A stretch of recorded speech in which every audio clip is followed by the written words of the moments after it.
Bienvenidos a todos otra vez más a Con las manos en la mesa. Hoy os traigo Ad Astra, un juego de exploración espacial.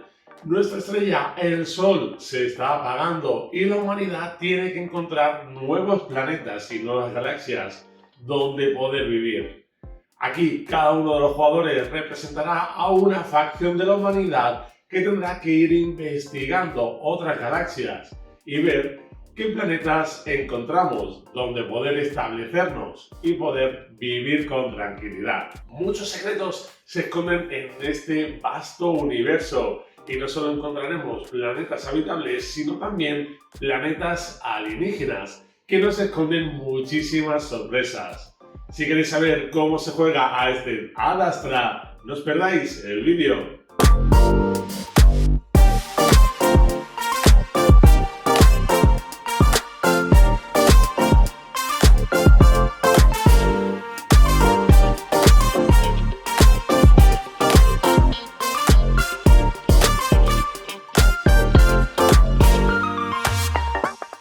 Vamos a ver un poquito los componentes que encontraremos en el juego. Para ello contaremos con 9 losetas de estrella. Una es nuestro propio Sol, que se está apagando. Después dispondremos de las estrellas pequeñas, de las estrellas grandes, las estrellas binarias y las nebulosas. Como veis, todas están repartidas en dos colores, en rojo y amarillo. Luego disponemos los diferentes planetas que nos encontraremos en esas galaxias. Cada uno de ellos está asociado a un tipo de recurso, junto con las cartas de ese tipo de recursos que iremos almacenando en nuestra mano. Y además encontraremos planetas alienígenas que nos van a ir ofreciendo cartas de tecnología que nos permitirán disponer de ciertas ventajas durante la partida. El resumen de estas cartas lo encontraremos en la ficha de jugador, en la parte trasera, donde tendremos una guía de todas las cartas alienígenas que nos encontraremos y lo que hace cada una de ellas. Luego veremos cómo dispondríamos todas estas fichas en el tablero de juego. Vamos a continuar viendo cuáles son los componentes que se le van a repartir a cada uno de los jugadores. A cada jugador se le va a repartir una hoja de su facción junto con las unidades. 4 colonias, 4 fábricas, 4 unidades de terraformación y 4 naves. En el juego nos viene 5 de cada una, pero porque nos vienen una en caso de que se nos pierda alguna de las fichas. Además, repartiremos al jugador inicial, que lo escogeremos al azar, la ficha de jugador inicial. Y cada uno de los jugadores colocará una ficha de su facción en la casilla número 0 del marcador de puntuación. Una vez que ya todos los jugadores tienen disponibles todas sus fichas, podemos comenzar la partida. Ad Astra no tiene un número determinado de rondas, sino que la partida finaliza en el momento en que un jugador alcance los 50 puntos o bien se han revelado todos los planetas del tablero. Luego veremos esa parte. Entonces, con las cartas que cada uno de los jugadores tiene de acción, puede ir realizando diferentes acciones, como conseguir recursos, que podamos viajar entre planetas, entre galaxias, etc. Entonces, como podéis ver aquí en el tablero de planificación, tenemos 15 espacios disponibles. Solo están disponibles los 15 espacios en partidas a 5 jugadores. En partidas a 3 o 4 jugadores solo dispondremos de 12 espacios. El turno se desarrollaría de la siguiente manera, comenzando por el jugador inicial. Cada uno de los jugadores irá eligiendo una de sus cartas de acción y las irá colocando en cualquiera de las casillas libres disponibles. Las puede colocar en cualquiera de ellas. Por ejemplo, si yo soy el primer jugador, puedo decidir colocarla aquí en el espacio número 9. Y así, cada uno de los jugadores irá colocando hasta que se rellenen todas las casillas. Y puede quedar, por ejemplo, tal que así. Una vez que se han colocado todas las cartas, se irán revelando, comenzando desde la casilla número 1 hasta la última casilla, cada una de las cartas de cada jugador. Se irán revelando y las acciones que nos permitan realizar estas cartas las podrán realizar todos los jugadores. Lo único es que el jugador que sea el dueño de la carta elegirá qué beneficio se va a aplicar de esa acción que se va a realizar. Por lo tanto, generalmente ese jugador elegirá la acción que más le convenga. Los demás jugadores, si pueden, se beneficiarán de ella y si no pueden, simplemente no pasaría absolutamente nada. Por lo tanto, se irán ejecutando las acciones hasta que se revele la última carta. Una vez que se ha revelado la última carta, se ha realizado esa última acción, si todavía no se ha disparado el final de partida, comenzaríamos una nueva ronda. Y esto es lo que se llamaría la fase de planificación, que sería la primera de las 2 fases que tenemos disponibles en cada una de las rondas. Ahora vamos a ver cómo sería el despliegue del tablero inicial y la fase de acción, que sería la segunda opción que tenemos en la ronda de juego. Pues aquí tenemos el despliegue inicial del tablero. Como veis, tenemos nuestra estrella central, que es el Sol. Al lado del Sol colocaremos 4 planetas al azar. Los revelaremos y cada uno de los jugadores irá colocando una de sus fábricas. Además, también colocarán una nave de cada uno de los jugadores en lo que es el espacio exterior. Luego, el resto de estrellas que van a ir rodeando pues, al Sol, simplemente lo que describen son diferentes sistemas solares, le vamos a ir colocando de 3 a 7 planetas, hasta que hayamos colocado todos los planetas. Como veis, están todos colocados boca abajo, porque los colocaremos de forma totalmente aleatoria. Lo mismo ocurre aquí, estos planetas los colocaremos boca abajo y simplemente los jugadores colocarán su fábrica y revelarán cuál es el planeta que les ha tocado. Además, colocaremos a un lado del tablero pues las diferentes cartas de recursos que iremos adquiriendo a medida que vayamos explorando cada una de las galaxias y sus planetas, y también las cartas de alienígena. Con respecto a las cartas de alienígena, tenemos que tener en cuenta que al principio de la partida elegiremos si queremos incluir estos dos tipos de cartas, la de Omnibus y la de Magnum. Estas cartas nos dice el juego que son opcionales si queremos jugarlas o no, así que al principio de la partida decidiremos si queremos incluirla entre las cartas de alienígena o no. Pues una vez que ya lo tenemos todo dispuesto, vamos a ver cómo se ejecutaría la fase de acción. En la fase de acción lo que iremos revelando son las cartas que hemos colocado previamente en el tablero de planificación. Como os he dicho antes, se irán revelando en orden, desde el 1 hasta el último hueco que tengamos ocupado por una carta de jugador. Cuando se revelan las cartas, el jugador propietario de la carta es el que elegirá qué beneficio nos vamos a llevar de esa acción. En este caso vamos a comenzar con la carta de producción, que es la que tiene el símbolo de estos dos engranajes.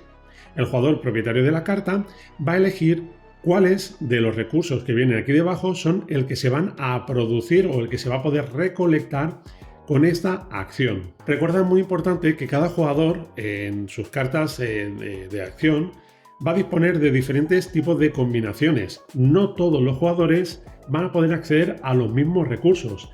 Hay recursos a los que el jugador azul no podrá acceder, que solo podrá acceder con las cartas de otros jugadores y se activan ese tipo de recursos. Por ejemplo, aquí el jugador azul solo puede elegir entre o recolectar el rayito o el recolectar este meteorito. Entonces, aquí vemos que el jugador azul, por ejemplo, tiene una unidad en un planeta que tiene otro tipo de recurso que no se muestra en la carta. Pues entonces, elija la acción que elija, no se va a llevar nada.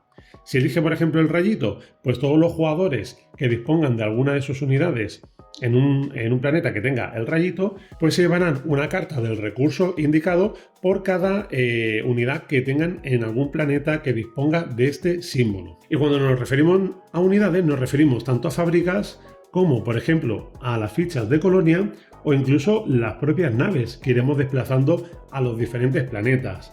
Cada una de estas unidades nos va a proporcionar una carta de recurso. Contra más planetas con ese tipo de recurso y más unidades tengamos en esos planetas, más cartas podremos conseguir. Eso sí, en el caso de las fábricas, que son estas iniciales, cogeremos 2 cartas de ese recurso por cada fábrica que tengamos en un planeta. Eso sí, hay veces que nos podemos encontrar, aunque es bastante extraño, que nos podamos quedar sin cartas de recursos. Si nos quedamos sin cartas de recursos, estas simplemente se irán repartiendo en función del jugador que sea la acción de su carta y en sentido de las agujas del reloj. Así que si el último jugador que le tocase recibir ese tipo de recurso ya no queda sin cartas, simplemente pues se queda sin poder recolectarlas. Vamos ahora con la carta de movimiento. La carta de movimiento lo que nos va a permitir es mover nuestras naves a los diferentes sistemas solares o al espacio exterior. Cada carta de movimiento nos va a permitir realizar el movimiento a 2 galaxias diferentes. En este caso, al jugador azul con su carta le va a permitir moverse o bien a la estrella binaria roja o a la nebulosa roja. Como pasaba con las cartas de producción, cada jugador solo va a tener acceso a través de sus cartas a ciertas galaxias, así que tendremos que valernos de las cartas de otros jugadores para poder movernos a galaxias que no tengamos representadas en nuestras cartas. Ahora bien, independientemente también de las galaxias que nos muestra aquí la carta, también un jugador puede elegir, si no le interesa ir a ninguna de estas, moverse al espacio exterior. Por ejemplo, tenemos aquí el jugador verde que ya se encontraba en una galaxia, y a lo mejor a él ya no le interesa estar aquí y desea moverse al espacio profundo, pues también lo podría hacer. Recordad, eso sí, que cada movimiento que nosotros hagamos de la nave nos costará una energía. Como máximo podremos hacer 2 movimientos pagando 2 energías. ¿Por qué? Porque, por ejemplo, aquí el jugador verde hemos dicho que lo hemos sacado al espacio profundo, pero a lo mejor él quiere irse también a la galaxia, en este caso a la nebulosa roja, pues podría irse pagando una segunda energía. Así que las cartas de movimiento siempre nos van a permitir movernos o a las galaxias que nos indique la carta o al espacio exterior, siempre y cuando tengamos energía suficiente para hacer ese movimiento. Cuando un jugador llega a una galaxia, lo primero que va a hacer es mirar cada uno de los planetas que haya en esa galaxia. Los mirará sin revelárselo al resto de jugadores. Eso quiere decir que si somos el primer jugador en visitar una galaxia en concreto, tendremos, la verdad, bastante ventaja. En ese momento elegiremos el planeta que más nos convenga y colocaremos nuestra nave en ese planeta y volveremos a ocultar los planetas que hayamos visto, para que así ninguno de los otros jugadores tenga esa información. Ahora bien, si otro jugador va a ir también pues, a una galaxia que ya tiene algún planeta revelado por algún jugador donde tiene alguna de sus unidades, ese jugador no podrá entrar en el planeta que ya está ocupado por otro jugador. Si a lo mejor hubiese un planeta que está revelado pero no está ocupado por nadie, ni tampoco hay ninguna unidad de ningún oponente, pues sí que podríamos irnos a ese planeta. ¿Para qué serviría esto? Pues obviamente con la acción de producción, si tenemos una unidad en ese planeta, pues nos llevaríamos ese recurso más adelante. Si por el contrario nosotros hemos revelado un planeta de alienígena, el primer jugador que llega, o sea, el jugador que revela ese planeta, se llevará una carta de tecnología alienígena y se la llevará a su mano. Recordad eso sí siempre que el orden de movimiento de las naves va a ir siempre desde el jugador propietario de la carta que se está realizando la acción y en sentido de las agujas del reloj. Es muy importante que siempre lo tengamos en cuenta para todas las acciones que hagamos durante la partida. Vamos ahora con la acción de construcción. Esta nos va a permitir poder construir cualquier número de unidades que nosotros queramos, siempre y cuando tengamos los recursos para pagarlos. El coste para construir los diferentes tipos de unidades las tendremos en nuestra ficha de jugador. Aquí podemos ver el coste de cada una de los tipos de unidades que podemos construir. Por ejemplo, si nosotros queremos construir una nave, las naves siempre irán construidas en el espacio profundo. Las colonias, que son estas pirámides, solo las podremos construir en planetas donde tengamos o una nave o bien estén terraformados. Si lo colocamos en un planeta que nos da recursos, pues ya sabéis que nos darán recursos cada vez que hagamos esa acción. O si la colocamos en un planeta alienígena, simplemente la colocamos y nos daría 3 puntos inmediatamente, ya que los planetas alienígenas no nos van a producir ningún recurso, recordadlo. También deberemos tener en cuenta que las colonias no las podemos construir en un planeta donde tengamos una fábrica. Esto no es posible. Las fábricas solo las podremos construir en planetas donde tengamos una colonia. En este caso, por ejemplo, el jugador verde pues retiraría su colonia, que volvería a su reserva y colocaría la fábrica. Si las fábricas las construimos en un planeta alienígena, nos llevaríamos 6 puntos inmediatamente. Y por último, la terraformación. La terraformación la podremos realizar en cualquier planeta donde tengamos o una nave, o una colonia o una fábrica. Simplemente colocamos la ficha de terraformación y ya está. Aquí sí que pueden convivir ambas fichas. E inclusive, aunque el planeta esté terraformado, nos seguirá ofreciendo los recursos que ofrece el planeta de base. Vamos ahora con la carta de comercio. La carta de comercio le va a permitir comerciar al jugador dueño de la carta con el resto de jugadores. Para ello, todos los jugadores van a revelar sus cartas de recursos. Como veis, las cartas de recursos todas tienen el mismo reverso, porque normalmente los jugadores las tienen escondidas en su mano. Pero a la hora de comerciar, todos los jugadores las pondrán encima de la mesa. Y el jugador dueño de la carta de comercio podrá comerciar con todos los jugadores que quiera y tantas veces como quiera, siempre y cuando ambos jugadores estén de acuerdo. El resto de jugadores, eso sí, no podrán comerciar entre ellos. Solo podrá hacerlo el dueño de la carta con el resto de jugadores. Eso sí, si los jugadores pues, no quieren intercambiar con nosotros los recursos o bien no tienen los recursos que nosotros queremos, el jugador dueño de la carta podrá comerciar con la banca. Para comerciar con la banca deberá de pagar 2 recursos del mismo tipo por uno del que quiera elegir. Una vez finalizado todos los intercambios, pues los jugadores devolverían sus cartas a sus manos y las mantendrían ocultas al resto de jugadores. Y por último, vamos a ver las cartas de puntuación. Las cartas de puntuación lo que nos van a permitir es conseguir puntos por los diferentes elementos que nos indique la carta. Como siempre, el jugador dueño de la carta va a elegir qué elemento quiere puntuar y en función de nuestra ficha de jugador, o sea, podremos ver todos los jugadores puntuar lo mismo por todas las edificaciones, sumaremos los puntos de las edificaciones que hayamos elegido. Por ejemplo, si elegimos puntuar por naves, pues cada jugador puntuará 2 puntos por cada nave que disponga desplegada. Y el jugador que más puntos consiga de esta manera sumaría 3 puntos adicionales. Una vez que hemos terminado todas las acciones de todos los jugadores, se finalizaría la ronda. Tendremos que tener en cuenta que al final de la ronda los jugadores como máximo podrán tener 10 cartas de recursos en su mano. Todo lo que exceda de 10 lo tendremos que descartar. Además, todos los jugadores recuperarán todas las cartas de acción de su facción y las devolverán a su mano para luego en la siguiente ronda poder elegir nuevas acciones. Eso sí, el único tipo de carta que no devolveremos a nuestra mano inmediatamente al menos serían las cartas de puntuación. Cada jugador dispone de 3 cartas de puntuación diferentes. Hasta que no haya puntuado con las 3, no las devolvería nuevamente a su mano. Así que estas, a medida que las vayan utilizando los jugadores, se irán quedando a un lado del tablero.